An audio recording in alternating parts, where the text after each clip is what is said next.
সকাল সকাল হলুদ শাড়ি পরে রেডি হয়ে নিয়েছি বান্টি গায়ে হলুদে যাওয়ার জন্য। আর এদিকে কাকা বিকি দুজনেই চলে এসেছে। আর এই হলো আমাদের বড় মশাই। এবার তো গায়ে হলুদের সমস্ত নিয়ম হবে। বান্টিকে বসিয়ে নিয়েছে পিড়েতে, আর তারপরে সবাই মিলে ওকে বরণ করে নিল। তারপরে বেশ করে হলুদ মাখিয়ে নিল আর একটু স্নান করিয়ে নিল।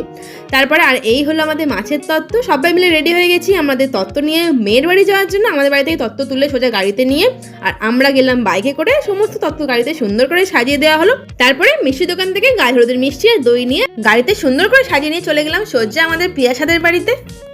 মাছ দেখো আমার হাতেই সব দায়িত্ব। তুই তো দায়িত্বে আছিস। মিষ্টি জানা তো বরকর্তা, আর দায়িত্ব তো একটু থাকবেই, তাই না? আর এদিকে পিয়াসার ভাই বোনেরাও এসেছে। ওরা আর আমরা মিলে সুন্দরভাবে তত্ত্বগুলোকে সাজিয়ে রাখলাম ভিতরে। আর ঢুকতে না ঢুকতে পিয়াসার মামি ধরিয়ে দিল এত মিষ্টি আর কোল্ড ড্রিঙ্কস। তারপরে নিচে এসে দেখি পিয়াসার রানী গায়ে হলুদ শুরু হয়ে গেছে। কি মিষ্টি লাগছে দেখো আমাদের পিয়াসাকে। টাটা বলে চলে যাবো কি, পিয়াসার বাবা তো আর ছাড়লোই না, লুচি তরকারি খাইয়েই পাঠালো। তারপরে খেয়ে বৃষ্টিতে ভিজতে ভিজতে চলে গেলাম বাড়ি। বিয়ে নিয়ে জলদি ফিরছি, বাই।